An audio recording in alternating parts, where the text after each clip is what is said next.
Hello, welcome back to my channel. I'm Jess, the MMA girl, and I'm here to talk to you about UFC London. I spoke about this a little bit on my podcast that just came out, episode 6, part 2.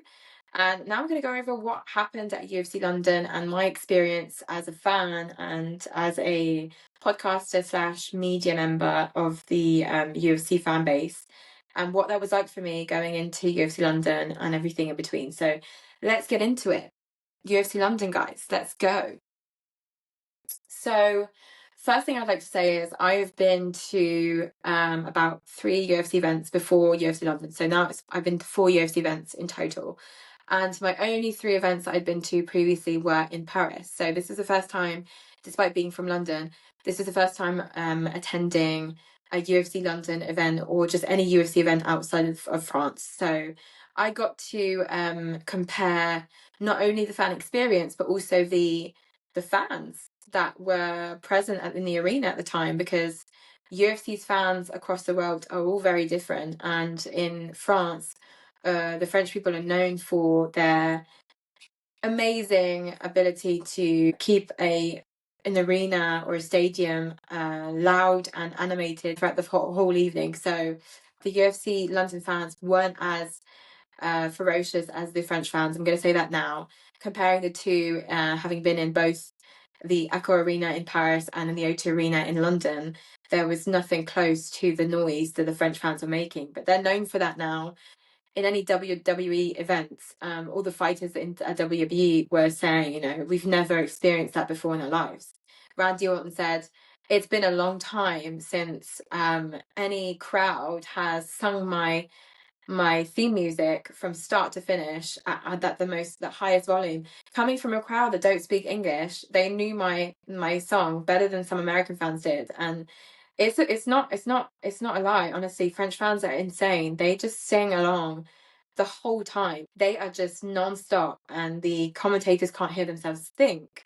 Bruce Buffer can't even be heard inside the arena when the French fans are screaming along with him. So I wasn't expecting the UFC London fans to be exactly like that, but I was expecting a bit more from them, honestly. There were a few empty seats when I came into the arena, but overall, it was a great experience. So first thing that I did on the 21st of March, so the Friday, in the morning, I went to the Fighters Hotel to catch a few autographs, photos, and interviews with fighters.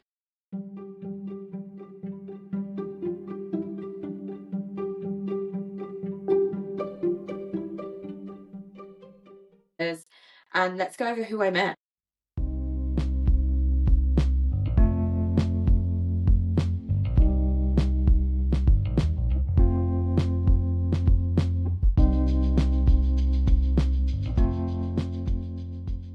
So I bought the UFC London official t-shirt. Let me show you guys.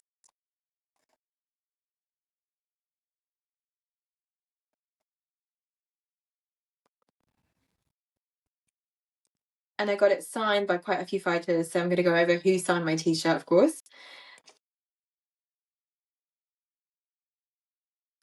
So I met Paddy Pimblett, first of all, on the Friday. He was the first fighter to come down at the hotel for some media interviews and stuff in front of the hotel. So I met Paddy. We then met Michael Bisping. We met Kevin Holland. We met Jay Herbert. So we met Leon Edwards' brother, Fabian Edwards, who is a current PFL fighter and a former Bellator fighter. He was super nice, took a photo with him. We met Leon Edwards' coach, Dave Lovell, who kindly took a photo with me as well. We met Kevin Jousset, the French fighter who was in the UK supporting, of course, Carlos Ulberg, because Kevin Jousset is a city kickboxing fighter, so he lives and trains in New Zealand. So he came down to the UK with Carlos and his team. We then met Paul Felder, who was coming out the hotel for a coffee.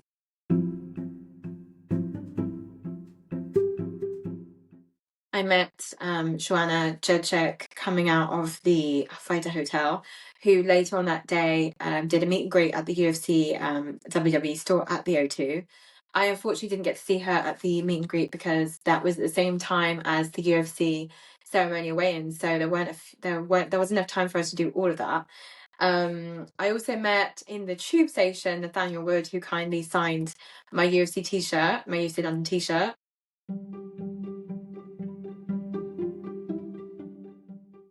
We met obviously Michael Venom Page. I met him at the UFC meet and greet just before the ceremonial weigh-ins, and he was so nice. I got there an hour and a half before the doors opened because the day was set out first with his meetup at 3, with Joanna's meetup at 6, and the ceremony weigh-ins were open from 5 p.m. onwards. The Q&As between Paddy Pimblett and Michael Bisping and Michael Venom Page started at 5, and the ceremony weigh-in started at 6. So that's why I couldn't go to the meet and greet to see Joanna. But I got to see Michael Venom Page. I was one of the first people to get to see him.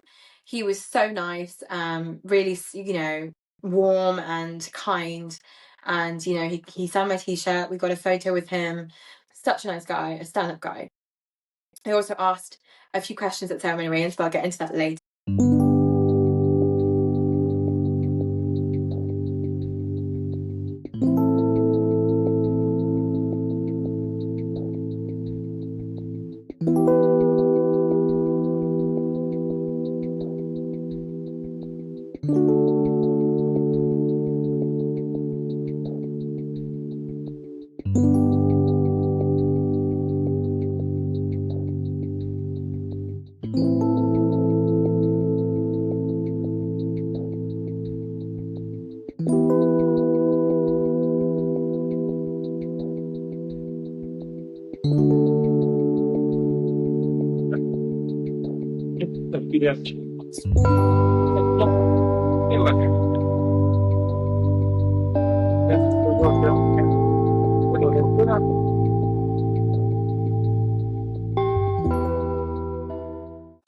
We also met Chris Duncan, the Problem, the Scottish fighter that won this weekend by submission. Great guy, really lovely, humble guy. So that was great seeing him. We saw, of course, Yuri Bohaska. We saw Yuri twice. Twice. On the Friday, we saw Yuri in the morning, and he signed my t-shirt. And on the Saturday, we saw him again. We also bumped into the Welsh gangster Oban Elliott in front of the Fighter Hotel. He wasn't fighting on Saturday night, but he must have been in the area supporting someone on the card. I don't know who. He was super nice. Took some time to sign my cap and take a photo with me.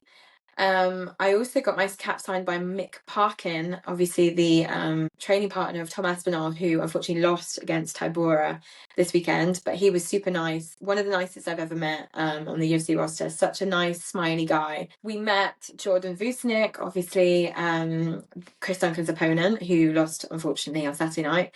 He was super nice, and he took the time out to sign my cap as well. And last but not least, we met and got my cap signed and my t-shirt signed by Sean Brady himself, the winner of the main event against Leon Edwards. He's always really serious. Like, he looks so serious. He doesn't really smile that much. He's got a very serious look to him, but he seems like a really nice guy. He was super nice to all the fans, super nice to me. And I don't have to say anything more about that. He was just a really nice guy.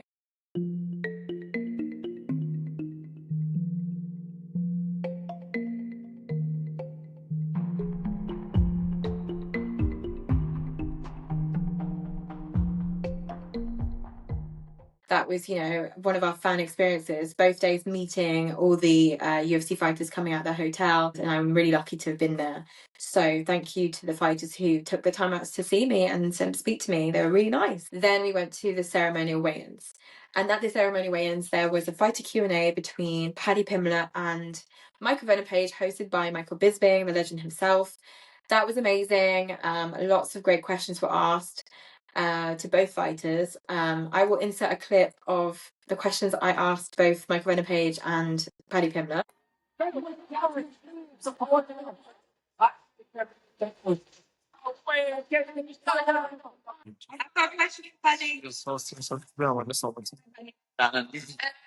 think my channel's big video with me not a week and to be you on social media. Are you going to do the same thing again? Or is that not kind of thing? Nah. would that look like if you did? I'm not that crazy. I think the thing makes me laugh though with the wig on, with "You'll Never Walk Alone," shadow boxing. I did think that was very funny. I don't even know what I'd do if I was gonna do something back to him. I'd have to put like a Arnold Schwarzenegger suit on, but like that. And for Michael, I see you keep up with the Toyota Tanya, you know, the friends. What do you guys think about this weekend? Exactly. Yeah, he's just another creative mind, very creative in my style. I don't like to do things conventionally, so I think most people can see, and he's very similar in that sense. When you've got two creative minds bouncing off each other, it literally just opens doors to places that you didn't even know you could go to. So yeah, it's a pleasure. You will see me and him working together more in the future. And again, yeah, but the most important thing is getting in the cage and kicking someone in the face regardless. After the fighter Q&As, we obviously went on to see the ceremonial weigh-ins. They're always so great. I love the ceremonial weigh-ins, and it's my fourth time seeing ceremonial weigh-ins, and I always love participating and watching those kinds of events. So, nothing to say but great things. If you guys are participating or going to any UFC events, or if you've not got tickets to a UFC event, but you've got a UFC event coming to your city anytime soon, go to the ceremony weigh-ins. They're free, and they're access to all public. You just have to be there quite early so you can get first in. It's first come, first serve, of course, so you have to get there about an hour or two beforehand. If you can get there an hour or 45 minutes before the gates open, then you'll probably get a seat. So the ceremony weigh-ins went down. I didn't expect to see Dana White coming in to London as early as he did, but he was there with Michael Bisping on stage, inviting the fighters to go onto the scales and face up, and it was just a great experience. A lovely ceremony weigh-in as usual. So after we went to the UFC WWE store in the O2, we made our way outside and took some photos in front of the UFC logo that was installed in front of the O2 Arena. So I inserted some photos of me in front of that. That was cool.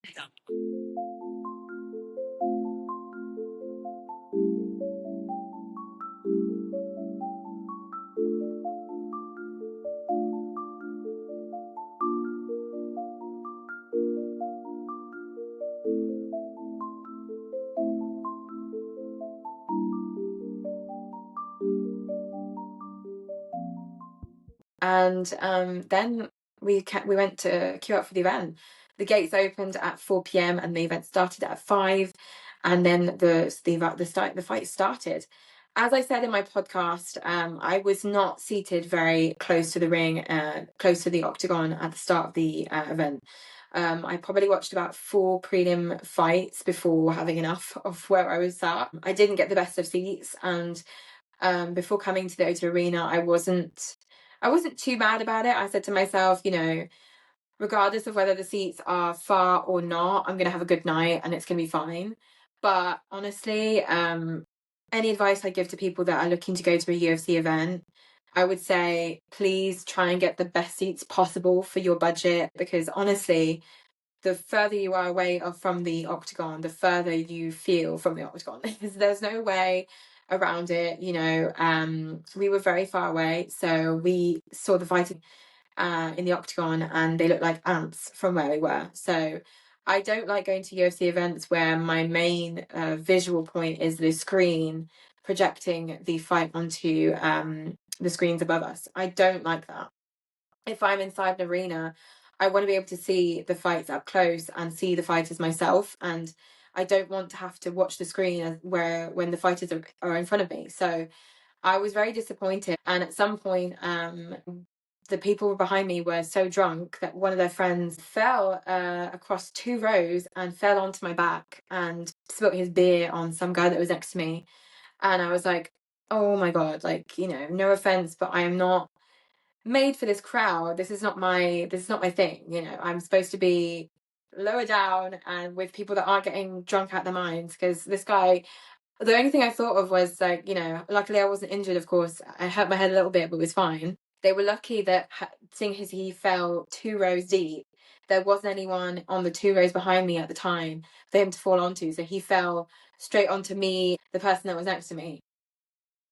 Honestly, I was lucky enough not to have too much beer spilled onto me. It was mostly on a guy next to me. What's the point in getting so drunk that you're not even going to remember your whole evening? So I went to the customer service desk at the O2 Arena during the prelims, just before the start of the Tybora Mick Parkin fight.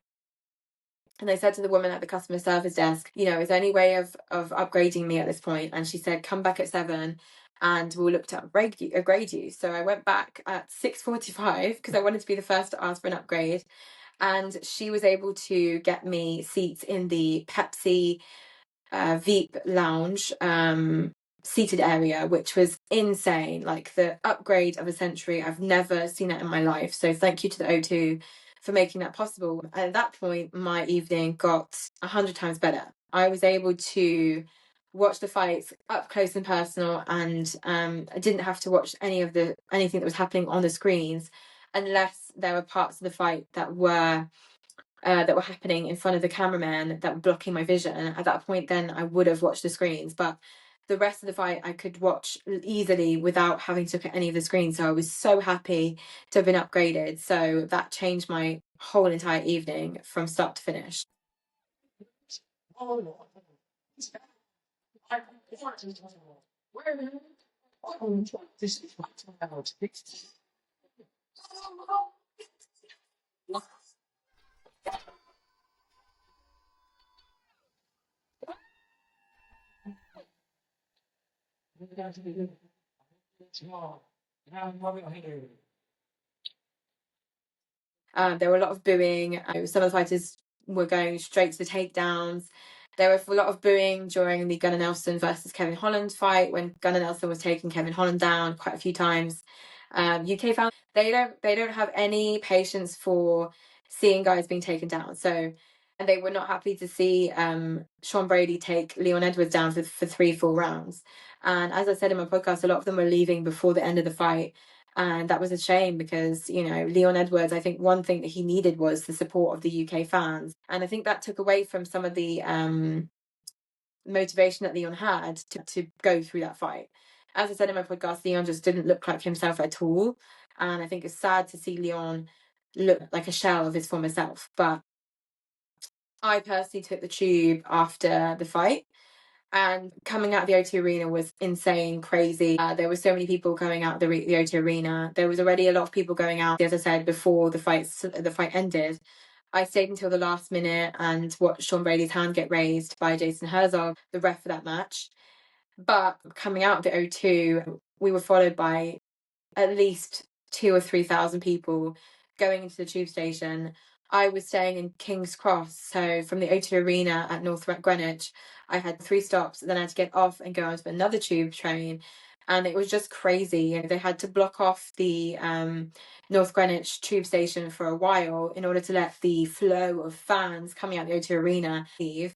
And even at one point, someone got their head stuck in a tube station train because there were so many people on the tube. And when I got down to take my first tube, there were so many people on the first tube, I could get in there and the door was not even closing, just to show you how many people were on there. But I managed to get into the second tube that came down, and we managed to get home. But it was insane. So I think I understand why people were leaving before the end of the fight, because they knew that it was going to be crazy when they were getting on the tube after the evening ended.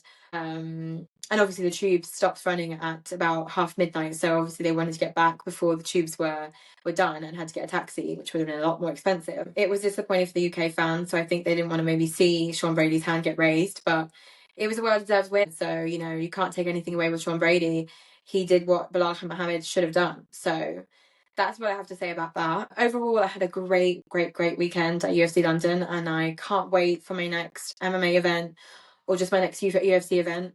I think maybe we're doing a few MMA events in France over the next couple of months from smaller promotions, and of course returning to UFC Paris for the 4th edition of UFC Paris in September, as I usually do. UFC Paris is coming back, and UFC Paris 4 is going to be happening in September. So you'll be seeing me cover some smaller maybe promotion events in the next couple months if I go. And obviously you'll be seeing me cover UFC Paris in September. So I hope you liked my little video talking about my experience at UFC London. and all the clips that I've inserted and the pictures I've inserted. Let me know in the comments down below if you've been to any UFC events. I think if you're watching my channel and if you're watching my video right now, you've probably been to a couple of events or would like to go to a couple of events. So I highly recommend it. The UFC fan experience is worth it. So let me know what your experience was like at UFC London or any UFC event you've been to. Let me know if you saw me at UFC London. I mean, I saw quite a few people that I knew from social media, but if I didn't get a chance to say hello to any guys that saw me, let me know if you guys were there and what you guys thought of the event as well. And stay tuned for my next podcast episode next week. And I've been the MMA girl. And thank you very much for watching. Bye.